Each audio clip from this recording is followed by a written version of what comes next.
Nggak kerasa ya, sebentar lagi kita ketemu lagi sama momen Lebaran. Dan itu artinya ada satu hal yang paling ditunggu-tunggu, apalagi kalau bukan THR. Tapi, pertanyaannya, Anda udah benar-benar paham belum soal hak THR Anda?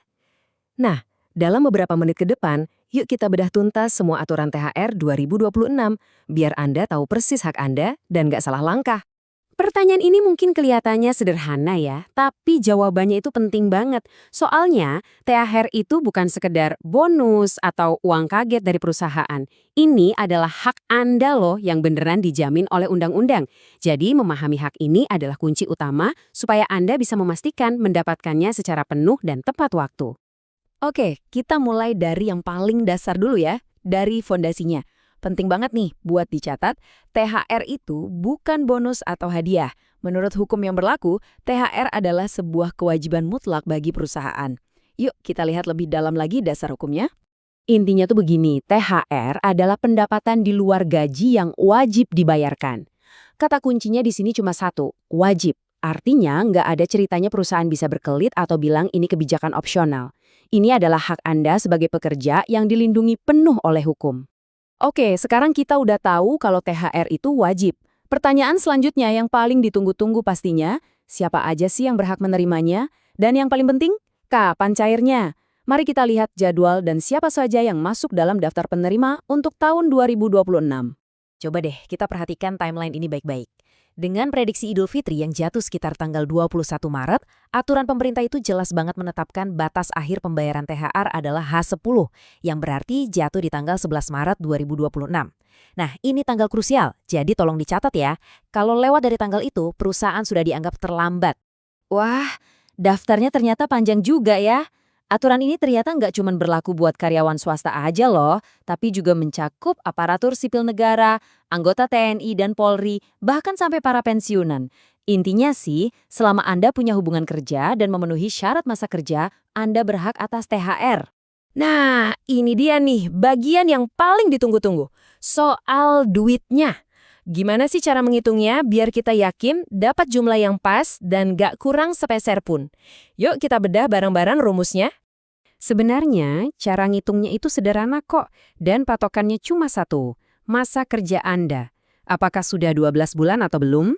Nah, aturannya memang beda untuk dua kondisi ini, tapi sama-sama jelas dan gampang dipahami. Ayo kita lihat satu persatu. Oke, buat Anda yang masa kerjanya sudah 1 tahun atau lebih secara terus-menerus, aturannya simpel banget. Anda berhak dapat THR sebesar 1 kali gaji. Tapi gaji di sini bukan cuma gaji pokok ya. Ini juga termasuk tunjangan-tunjangan tetap yang rutin Anda terima setiap bulan. Contohnya seperti tunjangan jabatan. Terus gimana kalau Anda masih karyawan baru? Misalnya baru kerja 6 bulan. Tenang, Anda tetap berhak dapat THR loh. Hitungannya proporsional. Gini caranya. Ambil masa kerja Anda dalam bulan, dibagi 12, terus dikalikan deh sama total gaji sebulan Anda. Adil kan? Dan gampang banget buat dihitung sendiri. Karena ini adalah kewajiban hukum, pastinya ada konsekuensinya dong kalau dilanggar. Jadi, apa nih yang bakal terjadi kalau perusahaan misalnya telat bayar TEH atau amit-amit nggak bayar sama sekali? Konsekuensi utamanya, ya ini, denda sebesar 5% dari total THR yang seharusnya dibayarkan. Nah, yang menarik, denda ini tuh bukan masuk ke kas negara loh. Denda ini wajib dibayarkan kepada para pekerja sebagai semacam kompensasi atas keterlambatan hak mereka. Tapi ya, sanksinya itu bukan cuma soal duit. Coba bayangin, telat bayar THR itu bisa langsung merusak nama baik perusahaan.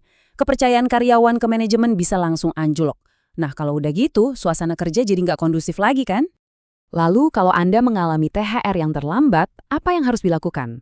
Pertama, jangan panik. Ada kok langkah-langkahnya. Coba mulai dari cara yang baik-baik dulu ya. Tanyakan ke bagian HR atau atasan Anda. Kalau nggak ada hasil, baru deh kumpulkan bukti-bukti seperti slip gaji dan kontrak kerja. Langkah terakhir, Anda bisa membuat laporan resmi ke posko pengaduan THR dari Kemenakar. Jadi, selalu ingat kalimat ini ya. Memahami hak Anda adalah langkah paling awal dan paling penting untuk bisa memenuhinya.